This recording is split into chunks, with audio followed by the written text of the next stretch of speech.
ফুটিবে সেই বাগানে ফুল ফুটিবে অধরে চান্দি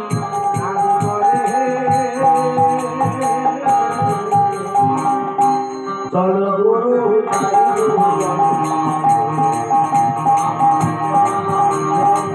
ভয় করে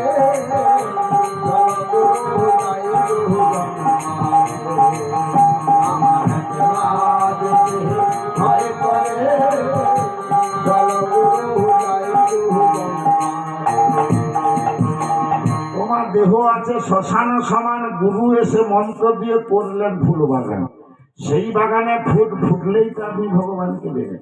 আর ভগবানের পুজো কি দিয়ে করেন আপনারা? কি দিয়ে? কোদাল খুন্তি খুরপা ঝুড়ি দিয়ে নাকি? ফুল চন্দন তুলসী পাতা। আচ্ছা মা, একটা কথা বলি আপনাদের, আপনার মনে হয় পাগল হয়ে গেছেন না? খালি বাড়িতে পুজো শুরু করলেই শুধু বাজগুলো দিয়ে ঝুড়ি ঝুড়ি ফুল নিয়ে এসে খালি। একটা ভালো কথা বলছি, আপনাদের শুনে নেন আজকে। আচ্ছা মা, ফুলটা কোথায় চলে যায়? এত ফুলের সমারোহ চলছে, এগুলো কোথায় থাকে? কোনো গাছে ফুল ফুটে? গাছ থেকে হয়?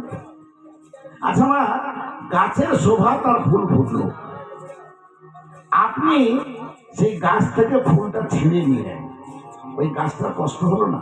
কথাগুলো বিচার করবেন। দেখুন, পাত্রা কথা খুব মূল্যবান বলে যাচ্ছে, না শুনলে মিস করবেন আপনার, আমার কিছু করার নেই। তাহলে একটা গাছের শোভা ফুল ফুটলো, আপনারা সেই ফুলটা গাছের শোভাটাকে নষ্ট করে দিয়ে, গাছটাকে কষ্ট দিয়ে সেই ফুলটা তুলে আনলেন, ভগবানের পায়ে নিবেদন দিয়ে বা ভগবানের পায়ে দিয়ে ফুলটা বলবেন ঠাকুর আমার ছেলের চাকরি করে।